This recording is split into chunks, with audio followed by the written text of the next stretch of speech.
Welcome to the channel. My name is Aaron. And I'm Brett. And we are the Pickleball Bros.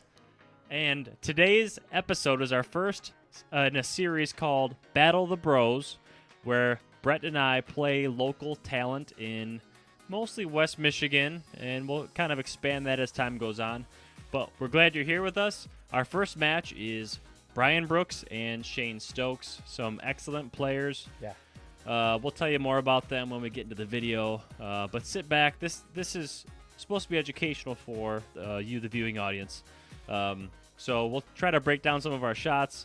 It's also for us to review our play in hopes to get better.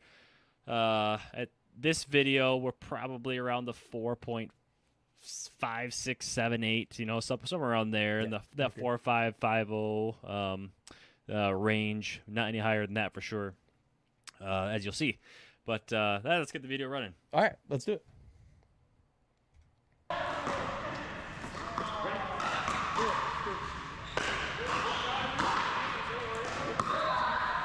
So we are on the side closest. And Brian is on the right side on the far court, and Shane's on the left side, far court. We're playing at one of our Grand Rapids locations, Grand Rapids Racket and Fitness, for these videos here.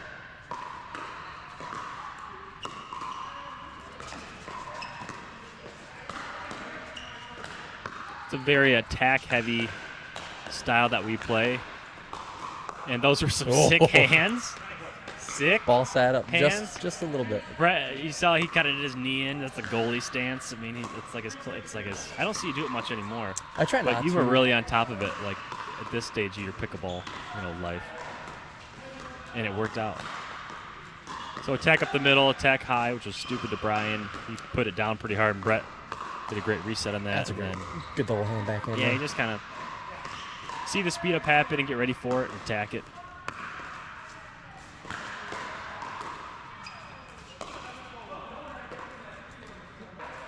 That's a hard speed up on the left side. Pulled up on it. One thing we're really trying to focus on in this match is deep serves, deep returns. It makes it a little bit harder to obviously give them better third shots and deep seconds. Shane just completely whipped that. I gotta put that out there. And that's Big B. Brian has got the flicks. He's got the flick. He's got flicks from under the net, above the net, across his body, into his body, above his tricky. body. It doesn't matter. He's got some of the best hands, definitely below the net, grabbing balls in that red zone area. And you'll see as we play here what he can do with that ball. That was a great ATP backhand. One-handed backhand, that's pretty. You'll notice the score in the top left as well. It's kind of jumps around a little bit. We skipped some of the, I guess, the more boring, straightforward points, either a missed return or missed serve. So we kind of jump around to get the better gameplay into our videos here. Yeah, yep.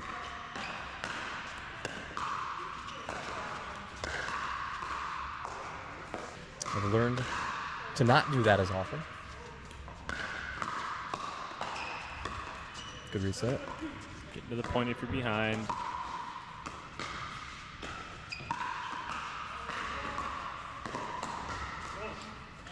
It was a low ball to attack there, but worked out. Caught him off guard, and that's enough. Good overhead.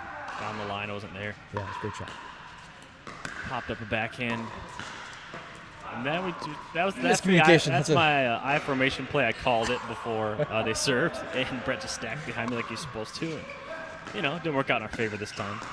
That's sarcasm for the non we did not play on that. non-educated pickleball or tennis players. That's not we failed to switch across the court and lost the point. Yep. Pretty bad. So we're at 7-7 right now. We play, our series plays best of 3. First 3 matches that we play, up to 11 win by 2.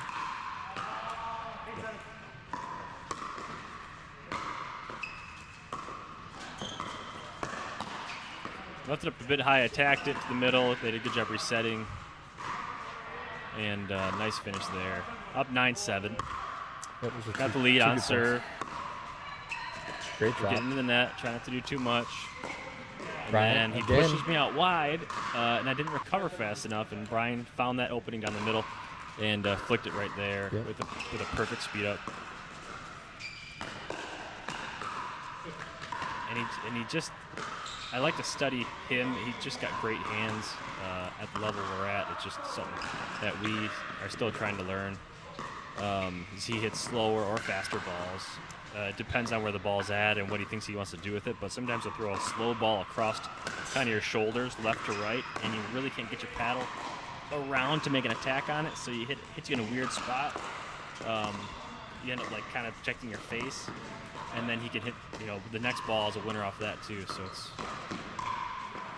Yeah, as you go higher in Great level. resets, Shane. Look at, brick wall, man. He's a brick wall. That was that high Shane. backhand right here. The whole So point pretty. from Shane, just keeping it down, keeping it controlled. The Zen master. That was nice. He called himself. He went for the Ernie. He called himself. He stepped in Called the himself kitchen in. there. I didn't even see it when we were playing. Yeah, I didn't see it either. But that's just the quality of the people we play with over here. Everyone's so nice. And they'll call their own faults. And if you have a question about a point, we'll talk about it. Yeah. It's a really great community in West Michigan.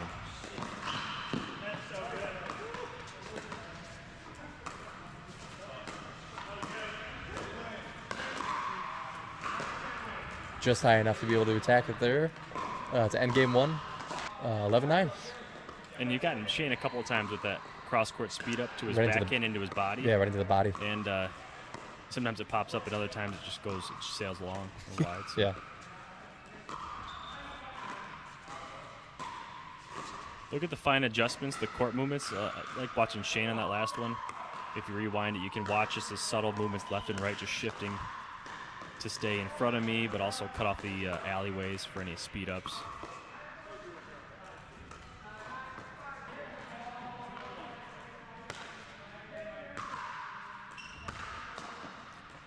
Shane is the think tank for our local Moneyball tournaments, where he is able to grab top talent. I got to play in one of those recently with Jaron. That was before Brett was really kind of getting big on the scene, and Yep. we took first place at one of these Moneyball events, which was super well set up. We had bleachers, and It was awesome. He brought a keg in. I mean, he does a fantastic job. So, if you're in the area, look up Shane Stokes for Moneyball events. They're always fun. He's the one that got me into pickleball. Actually, Shane? yeah, his brother-in-law. I work with him. I'm working in the emergency department as a physician assistant. Or at this time I did anyways. I recently changed jobs. But at that time, his brother-in-law and I were at a social gathering, and he came with, and he just started talking about how he played tennis a long time ago, and he brought me out to the pickleball court with two of his buddies, and they absolutely whooped me. And I thought I was going to be good at paddle sport or racket sport. And you just get the bug. I think a lot of people get the bug, and they just can't not play after that, especially competitors, because you're just like, man, I can get. There's so much of a ceiling that I can achieve in this sport. Then you just want to keep practicing and playing, and it takes a long time to get even to this level that Brett and I are at here, and then to inch up farther after this takes so much more work. So much work. I remember the first time you told me you played pickleball. You said, "Dude, this is it. This is our next tennis. This is our next game." Shane said you'll never pick up a tennis racket again. Now, I may pick up a tennis racket again, but right now, and I'm a full year into it, almost a full year into it, this is That's a huge point there. Great That's point. such good defense. That was huge. Just 5-6-2 right now. We're down. Yeah. But going back to that, once you play and you meet people, it's just so fun. You'll keep playing. I have yet to pick up a tennis racket since I've started playing pickleball. Yeah. So, if that says anything, and I was pretty heavy into tennis for a long time there.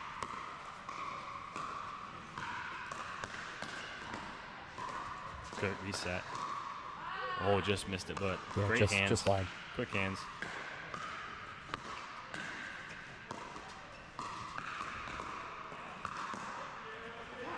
And a lot of this sport is about putting pressure on your opponents with, dinks, which is anything kind of slower outside of the kitchen line, which is that 7-foot line off the net that you have to stay out of unless the ball bounces inside of it. So you'll see us off of the net a lot of the time.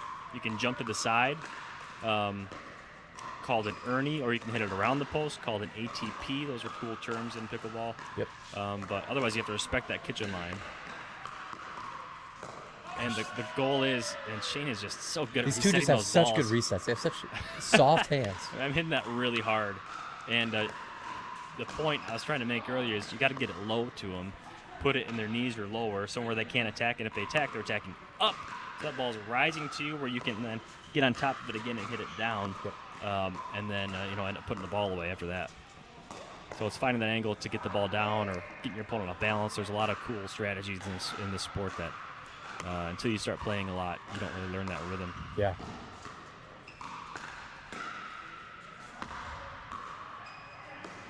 The drop. Great drop there. We're 9-3 here. 9-3. Total control of this game. Shane and Brian.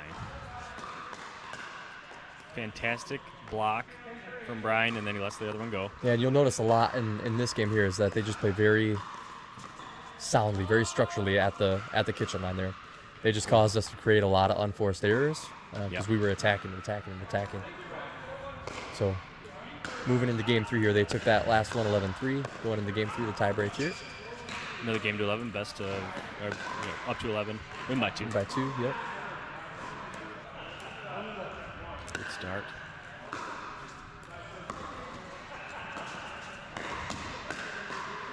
It's a good combo there. That, Did you hit that ball or not? I don't know. I'm gonna say I did. I definitely hit it. I don't know. That's a winner for me on the scoreboard. Bring the two-hander back. I feel like I lost that two-hander. Yeah, you told yourself there, yeah.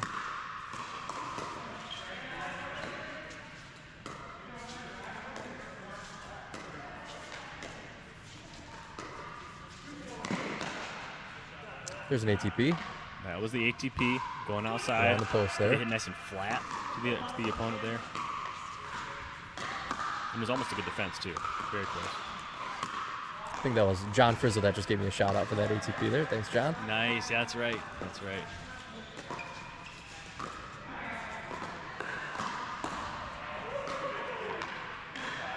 Speechless. That's a 1-2. 1-2. It's a solid slap backhand right there.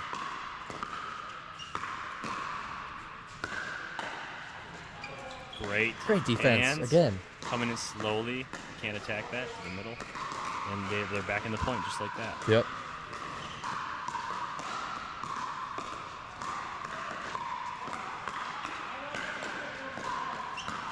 Oh, Great point all around. Great point, and then the ball was sailing long. I think it was going to be long, yeah. Played it, just couldn't react fast enough. Just couldn't get out of the way at the end. Yep. But all together.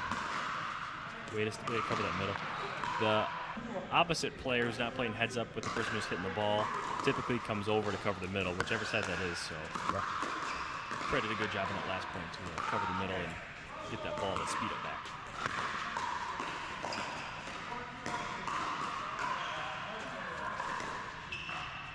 Nice lob. Good play. Good Nice. play. 3-2, third game. Lob can be very effective, but also very dangerous of a play. If you hit it just short enough or not high enough, it's pretty much a free kill for the other team there. But that one worked out, put them on the defense, and then allowed us to kind of attack off of it. And there's Brian again with an onslaught of his speed up and then continuing to attack and hit that ball down. And you'll notice if you pay attention to Brian's hands, all of his movements are so shallow. They're so choppy almost. They're not long attacks. They're very centered. Yeah. Which makes his hands just that much faster because he doesn't have to reset the paddle. His wrist is super strong. Where he holds the paddle like, way at the bottom. Like, and there's so a loose. There's a lot of paddle left there. And Yeah. It's just like this.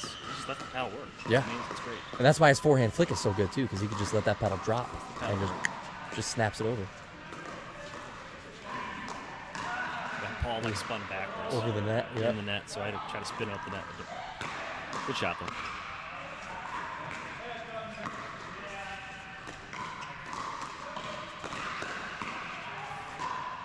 Great hands. Yeah, Defends another speed up. been waiting on that. He's been doing that to me a couple times this match. Our strategy usually is putting Brett across from the primary attacker. because he's got really good reflexes and can slap or counter balls really well. Yeah, you'll notice we stack in this one. I'm playing right side. Aaron is playing left side. We're still doing that right now, but We do. It's hit or miss every single match. It seems like sometimes we'll play straight up or we switch, like typical things, or you can stack. Yeah. Search YouTube. You can find videos about stacking, what that means. But it's basically kind of stacking your team so the player's on the same side most points. Nice shot. That was a good shot by Brian. Yep. Just caught the line. Floater. Shane loves to do that. He loves to mix it up. He does. So it gets me a couple times. And and a lot of times it does. It's free Nice. point if you can put that serve in. So I don't know if those should reset that ball. So Brian just hit like 2-3 fast balls and you counter him, but he's always, maybe it's just his hands are that good, but Yeah, I think that's it's hard to say if he just goes soft break on the net. And then try to get it down to his feet and just try to reset it. Yeah. But it's pretty hard to react and reset those balls too that close to the net. Those are Colin Johns. Yeah, no kidding. His hands are automatic drops. Oh, give me overhead. Nice Boom! overhead. I love overhead. Boom!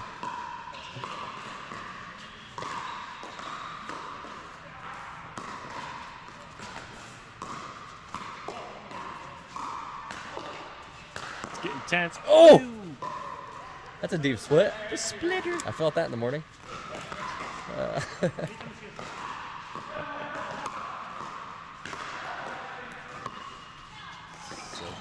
All right, we're gonna do a little self shake and bake there. Yep. Shake and bakes when someone drives it and the opponents kind of pop it up. The other person comes over and just packs the ball when it's up in the air. You call it a poach. Poach, shake and bake. Poaches it from the other side. Like in tennis, you kind of switch sides at that point in the point. Yep. Much too high for Brian. It's just a meatball. You can try to one-handed roll I was that. trying to one-hand roll it. Just and caught that it was a too move I was much. just working on. Yeah. So here we switch the camera to the 45-degree view because our other video died. This is our first recording ever. Yeah. And I didn't come prepared. Oh, yeah. I didn't know. I have battery packs now. It's awesome. But so here we go. We got the 45-degree. And I am kind of partial to this view, except for when I missed that ball in this view. It looks so bad. I like it a little higher at this 45-degree angle. I see a lot of the pros when they're just recording their own tournaments do that view, and I think we're going to switch to that.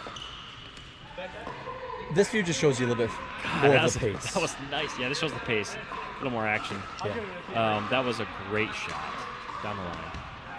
That was a great view for that shot, too.